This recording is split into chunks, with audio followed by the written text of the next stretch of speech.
Chapter 14. The Lord spoke to Moses, saying, This shall be the law of the leper in the day of his cleansing. He shall be brought to the priest, and the priest shall go forth out of the camp. The priest shall examine him, and behold, if the plague of leprosy is healed in the leper, then the priest shall command them to take for him who is to be cleansed 2 living clean birds, and cedar wood, and scarlet and hyssop. The priest shall command them to kill one of the birds in an earthen vessel over running water. As for the living bird, he shall take it, and the cedar wood, and the scarlet, and the hyssop, and shall dip them, and the living bird in the blood of the bird that was killed, over the running water. He shall sprinkle on him who is to be cleansed from the leprosy 7 times, and shall pronounce him clean, and shall let the living bird go into the open field. He who is to be cleansed shall wash his clothes, and shave off all his hair, and bathe himself in water, and he shall be clean. After that he shall come into the camp, but shall dwell outside his tent 7 days. It shall be on the 7th day that he shall shave off all his hair off his head, and his beard, and his eyebrows, even all his hair he shall shave off. He shall wash his clothes, and he shall bathe his body in water, then he shall be clean.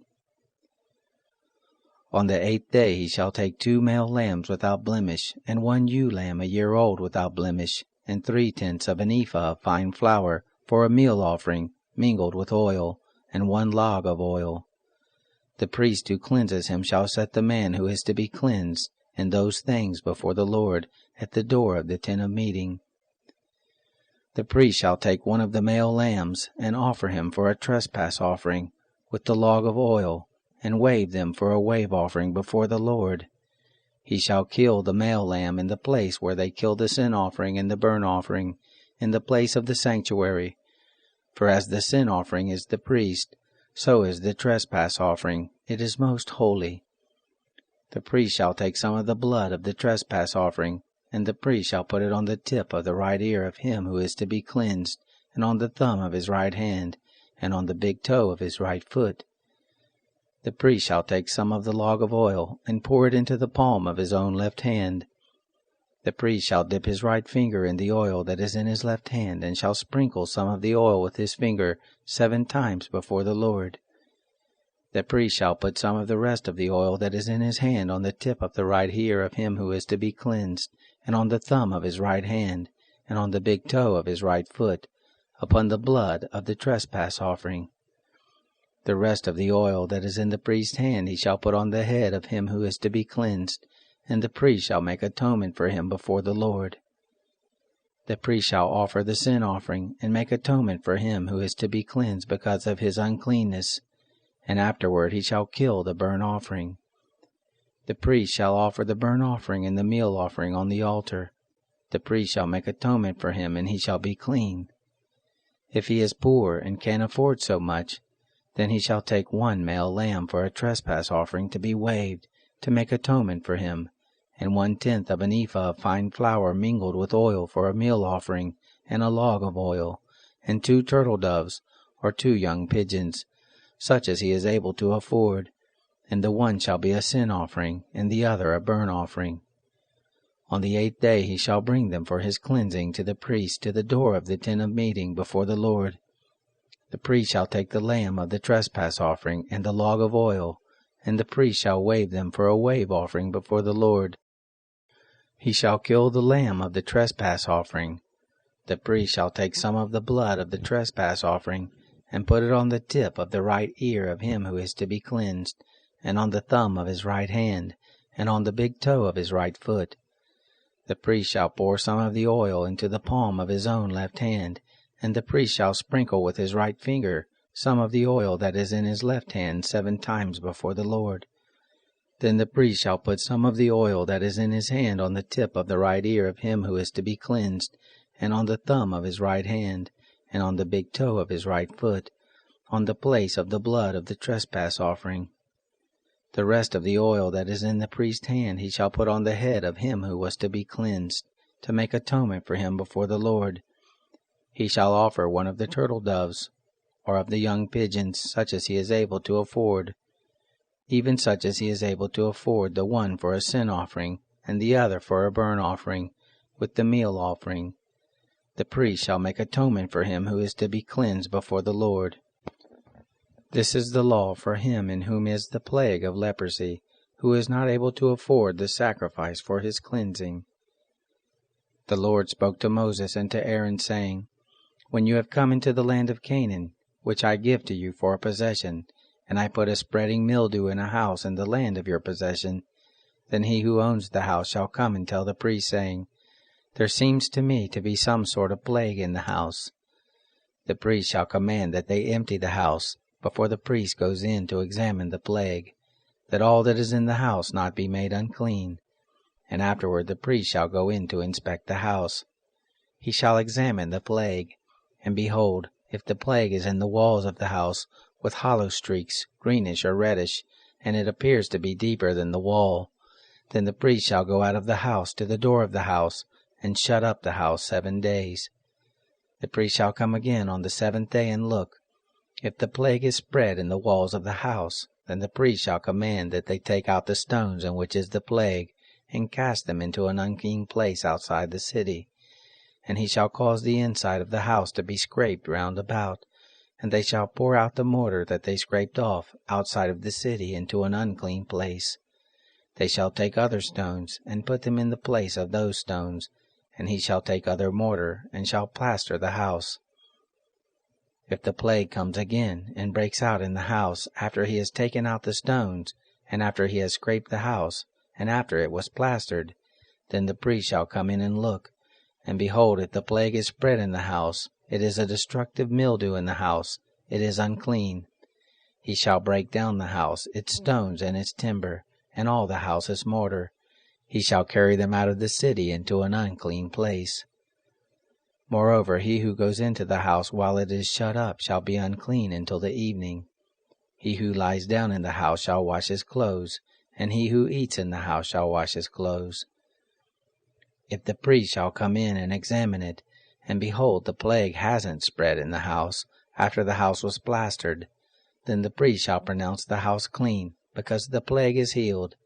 To cleanse the house he shall take 2 birds, and cedar wood, and scarlet, and hyssop. He shall kill one of the birds in an earthen vessel over running water. He shall take the cedar wood, and the hyssop, and the scarlet, and the living bird, and dip them in the blood of the slain bird, and in the running water, and sprinkle the house 7 times. He shall cleanse the house with the blood of the bird, and with the running water, with the living bird, with the cedar wood, with the hyssop, and with the scarlet. But he shall let the living bird go out of the city into the open field. So shall he make atonement for the house, and it shall be clean.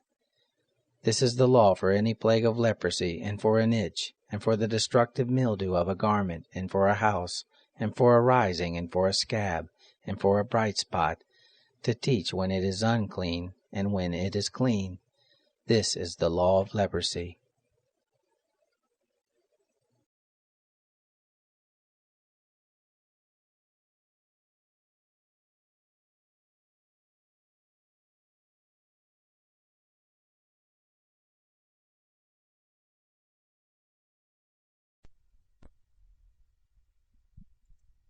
Psalm 17, a prayer by David. Hear, Yahweh, my righteous plea. Give ear to my prayer that doesn't go out of deceitful lips. Let my sentence come forth from your presence. Let your eyes look on equity. You have proved my heart. You have visited me in the night. You have tried me and found nothing. I have resolved that my mouth shall not disobey. As for the works of men, by the word of your lips, I have kept myself from the ways of the violent. My steps have held fast to your paths. My feet have not slipped. I have called on you, for you will answer me, God. Turn your ear to me. Hear my speech. Show your marvelous loving kindness, you who save those who take refuge by your right hand from their enemies. Keep me as the apple of your eye. Hide me under the shadow of your wings. From the wicked who oppresses me, my deadly enemies who surround me. They close up their callous hearts. With their mouth they speak proudly. They have now surrounded us in our steps. They have set their eyes to cast us down to the earth. He is like a lion that is greedy of his prey, as it were a young lion lurking in secret places. Arise, Yahweh, confront him, cast him down. Deliver my soul from the wicked by your sword, from men by your hand, Yahweh. For men of the world, whose portion is in this life, you fill the belly of your cherished ones. Your sons have plenty, and they store up wealth for their children. As for me, I shall see your face in righteousness. I shall be satisfied when I awake with seeing your form.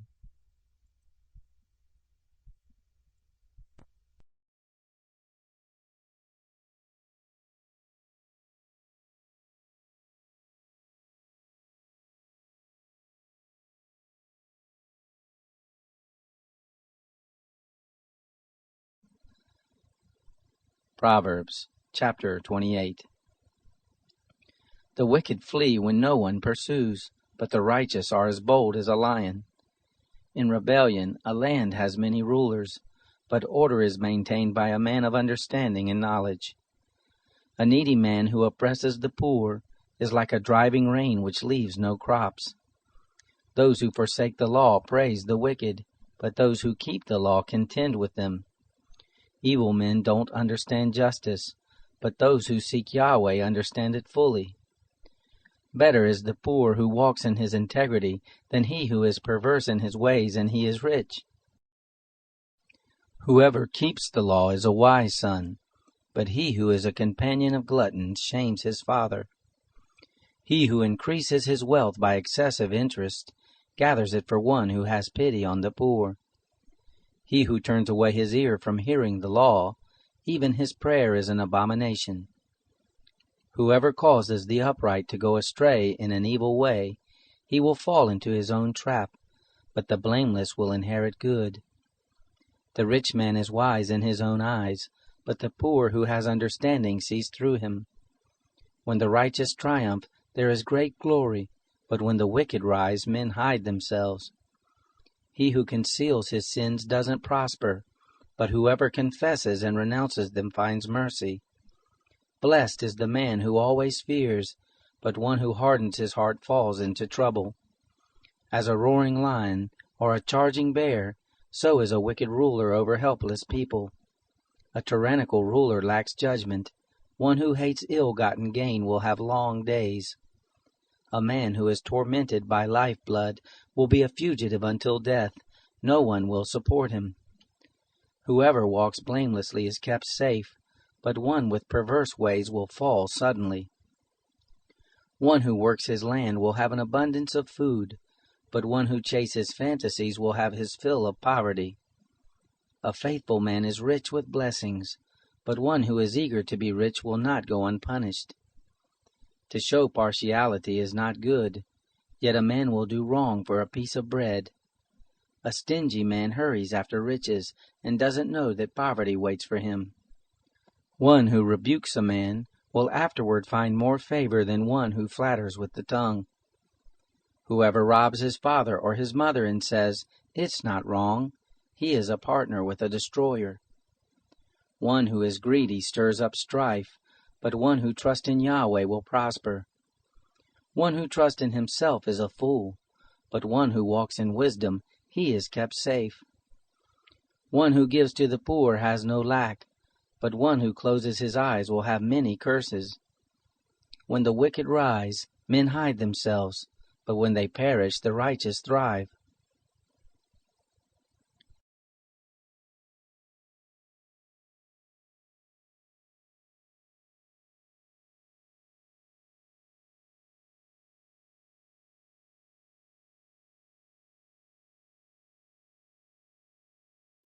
Now, brothers, concerning the coming of our Lord Jesus Christ and our gathering together to him, we ask you not to be quickly shaken in your mind, nor yet be troubled, either by spirit, or by word, or by letter as from us, saying that the day of Christ had come. Let no one deceive you in any way, for it will not be, unless the falling away comes first, and the man of sin is revealed, the son of destruction, he who opposes and exalts himself against all that is called God, or that is worshipped, so that he sits as God in the temple of God, setting himself up as God. Don't you remember that, when I was still with you, I told you these things? Now you know what is restraining him, to the end that he may be revealed in his own season. For the mystery of lawlessness already works, only there is one who restrains now, until he is taken out of the way.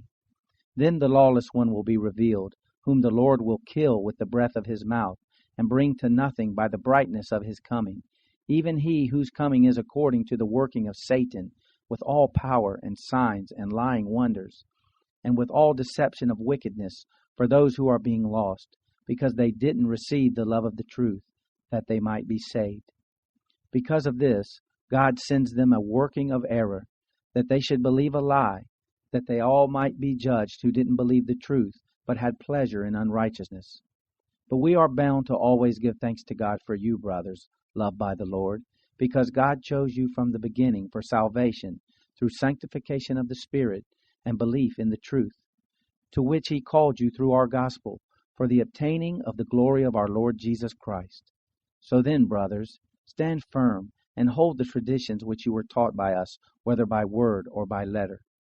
Now our Lord Jesus Christ himself, and God our Father, who loved us and gave us eternal comfort and good hope through grace, comfort your hearts and establish you in every good work and word.